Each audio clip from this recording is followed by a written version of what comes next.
Reaching the middle of the year might seem late, but the truth is, every big leap starts with courage, not the calendar.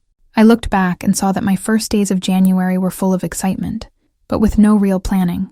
And before I knew it, half the year had flown by. Until I made a decision. The second half would be more powerful than the first. Instead of a hangover from unmet goals, I'd make a fresh start, with vision, clarity, and urgency. That's when I began to analyze where I made choices that took me further from my goals. And I started creating a plan for the next 180 days, a plan that changed everything. This is a journey that will transform your mid-year, and the result could change your financial life. We'll define what's worth continuing, what needs to go, and how you can multiply, protect, and enjoy your money for the next 6 months and beyond. Hit that like button, subscribe to the channel, because now is the time to make this fresh start count. Not later, but with immediate action. 1. I faced my bank statement like a map, not a life sentence. The first thing I did when I decided to restart mid-year was something I'd been avoiding for months. Looking at my bank statement honestly. No fear, no drama, no excuses. Before I used to think managing money was suffocating. Now I see it's liberating. I sat down with paper, a spreadsheet, and courage. I listed everything coming in, everything going out. And there, between those cold lines of numbers, I found patterns. Patterns that explained why I worked so much and saw so little result. Impulsive spending, forgotten subscriptions, little emotional escapes disguised as I deserve it. And for the first time, I didn't blame myself. I understood myself. And more importantly, I made a commitment. Because when we see money as a tool, not a villain, it gets way easier to change direction. Comment, my statement is my mirror, if you've also decided to stop running from the numbers and started using them in your favor. 2. I cut out 3 invisible expenses that were draining my freedom. After facing my statement with honesty, one thing was clear. It wasn't the total amount that held me back. It was the leaks. Small habits, harmless expenses, automatic decisions that together added up to what I could be investing in my growth. I cut them out without fear. Emotional spending, those random purchases on tough days, as if a package at my door could fix the exhaustion that only rest can cure. Subscriptions that no longer added value, platforms I barely used, courses I never finished, apps that promised productivity and only delivered distraction, rushed lunches that cost too much, because being in a hurry is expensive too, and often just an excuse for poor planning. By doing this, my money stopped slipping through my fingers. And more importantly, I stopped using consumption as anesthesia. Spending less isn't punishment, it's a stance. It's saying, my money will serve my vision, not my distraction. Comment, my spending has direction, if you've also decided that every dollar out needs to be building the life you want. 3. I redesigned my financial goals based on clarity, not fantasy. For a long time, my goals were loose, vague, almost childish. I want to earn more. I want to be rich. I want to get out of debt. But I didn't know how much more was or what being rich even meant to me. When I decided that 2025 would still be my richest year, I had to rework everything. I took a piece of paper and wrote it down with precision. How much I wanted to earn over the next 6 months. How much I needed to save, invest, and allocate for growth. What my ideal fixed costs were. And what was excess disguised as necessity. I turned desire into a plan. I turned the plan into a habit. And the habit into a routine. I started reviewing those goals weekly, adjusting without drama. And most importantly, I stopped romanticizing manifestation without action. Because financial elegance begins when we treat ourselves like grown-ups, with clarity, with purpose, with commitment. Comment. Real goals create real results, if you've also decided that your wealth won't depend on luck, but on structure. 4. I built a wealth routine. Simple, repetitive, and powerful. I used to wait for a big event to change my financial life. A magical turning point. An irresistible offer. An unexpected income. But I realized true transformation doesn't come from the extraordinary. It comes from what you do every day, even when no one's watching. I created a minimal, yet unbeatable routine. Every Sunday night, I review my finances for the week. Every morning, I write down my top 3 goals. One of them always money-related. Once a week, I study personal finance for 30 minutes, no exceptions. This quiet discipline gave me something money alone never did. Autonomy. Because now I know exactly where I'm heading. And with each passing day, I'm getting closer to the woman I want to become. And more, I stopped waiting for motivation. I created rhythm because motivation comes and goes. but habit is armor. Comment. My routine works for me. If you've also realized that building wealth takes less excitement and more consistency, I treated my energy like an asset and stopped spending it on things that bring no return. One thing I quickly realized: my time and attention are worth more than any money I've ever earned. Yet, for years, I gave away my energy like it was endless. Draining conversations, too much time on social media, commitments that made no sense, tasks I did just to please others. And the result was always the same: exhaustion without progress. Until I understood, if I wanted to be a wealthy woman, I had to stop living like an overwhelmed one. I started analyzing my output strategically. Is this activity moving me toward my goals? Does this conversation align with my vision or distract me from it? Does this content inspire me or drain me? I started saying no with more confidence. I cut down screen time. I created real focus blocks. And something magical happened. My progress sped up. Not because I did more, but because I did better. Comment.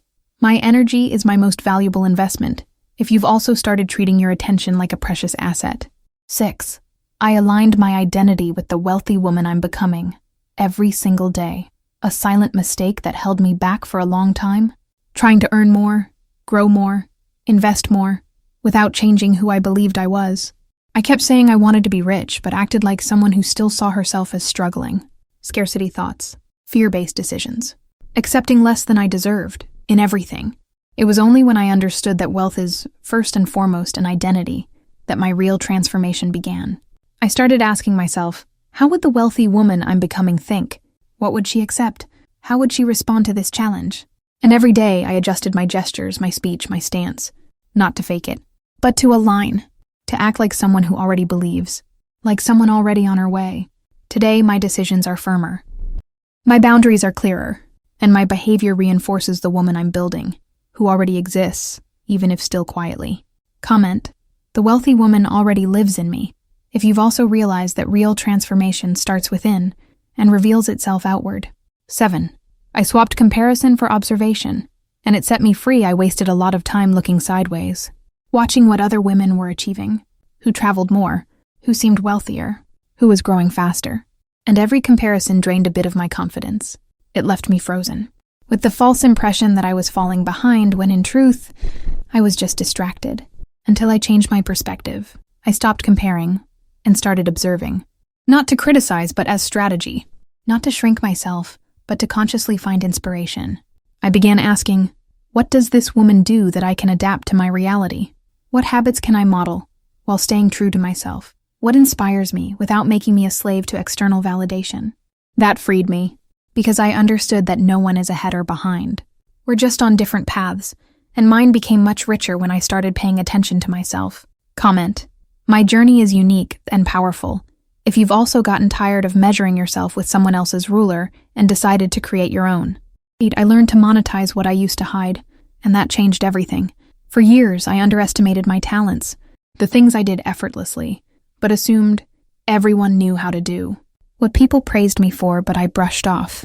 The ideas I had, but kept to myself for fear of sounding arrogant. But when I decided my financial life truly needed a shift, I reclaimed all of it. I stopped hiding, stopped pretending I wasn't special, and started turning what came naturally to me into value for others, and returns for myself. I built a simple offer with what I knew. I offered help where I had expertise.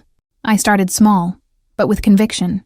And the first results came, not just in money but in self-esteem, because it hits different to earn money by being yourself, not just playing a role.